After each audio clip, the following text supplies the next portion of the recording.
Friends అందరికి ఈరోజు మేమైతే క్యారెట్ హల్వా చేసుకుంటున్నాం.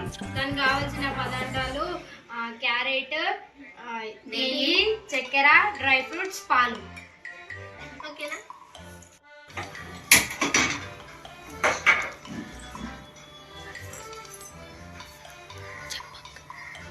ఫస్ట్ మనం నెయ్యి పోసుకోవాలి ఫ్రెండ్స్. మంటనైతే సిమ్లో పెట్టుకొని నెయ్యి పోసుకోవాలి. నెయ్యి కొంచెం మెల్ట్ అయిన తర్వాతకి ఈ డ్రై ఫ్రూట్స్ వేసుకోవాలి ఫ్రెండ్స్. ఇంటికి రమ్మని చాలదేనా డ్రై ఫ్రూట్స్ వేయాలి. వేయించుకోవాలి డ్రై ఫ్రూట్స్. బ్రౌన్ కలర్ వచ్చే వరకు ఫ్రై చేసుకోవాలి ఫ్రెండ్స్. ఇట్లా ఇట్లా అయిపోయిన తర్వాత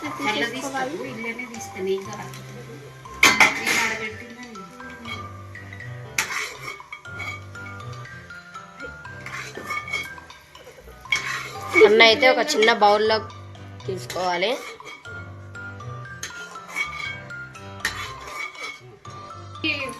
దీంట్లోనే క్యారెట్ వేసుకోవాలి ఫ్రెండ్స్. ఇప్పుడు ఫ్రై చేసిన దాంట్లో నీళ్ళని క్యారెట్ వేసుకోవాలి ఫ్రెండ్స్. తురిమిన క్యారెట్ వేసేసుకోవాలి ఫ్రెండ్స్. క్యారెట్ని అయితే ఇలా సన్నగా గీక్కోవాలి.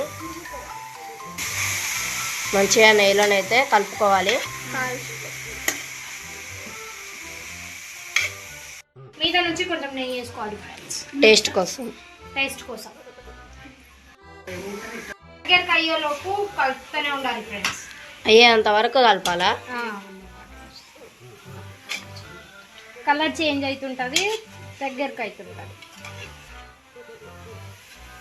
ఇందులో చక్కెర మనం ఎంత తింటే అంత, మనకు సరిపోయే స్వీట్ కావాలంటే అంత చక్కెర వేసుకొని కలుపుకోవాలి. కలుపుకున్న తర్వాతకి ఇది మొత్తం మిక్స్ అయిపోతుంది కదా, కలిసిపోతుంది కదా. కలిసిపోయిన తర్వాతకి చక్కెర కరిగిన తర్వాతకి పాలు ఎప్పుడు వేస్తారు అక్క? వేస్తాం. చక్కెర కాల్చి అంటే వేడి చేసి చల్లార్చిన పాలు ఇవి. మనకు సరిపోయేంత పాలు పోసుకోవాలి.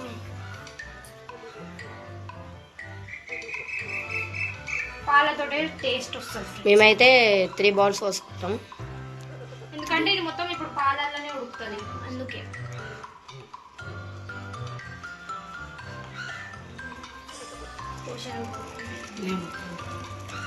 మూడు కప్పులు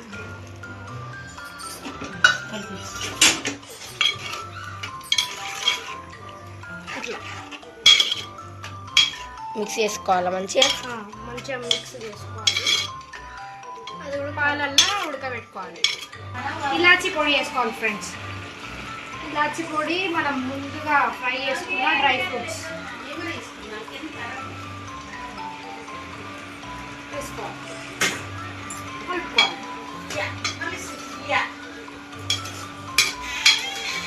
కలుపుకొని పాలంతా ఎగిపోయే వరకు ఉడకబెట్టుకోవాలి ఫ్రెండ్స్. మొత్తం దగ్గర కావాలి. చూడండి ఫ్రెండ్స్, ఇగో ఇలా దగ్గరకు అవుతుంది. ఇంకా కొంచెం ఈ పాలు మొత్తం ఇంకిపోయేదాకా ఉడకబెట్టుకోవాలి. చూడండి ఫ్రెండ్స్, ఇలా దగ్గరకు అవుతుంది. దగ్గరికి మాడనియద్దు, మాడితే టేస్ట్ పోతుంది. ఇలా కొంచెం దగ్గరికి అయినాక నుంచి టేస్ట్ కోసం కొంచెం నెయ్యి వేసుకోవాలి ఫ్రెండ్స్. కొంచెం నెయ్యి వేసుకొని కలుపుకోవాలి.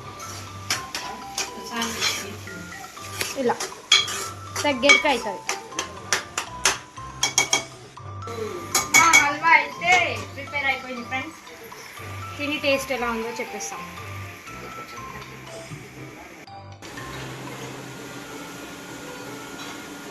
సూపర్.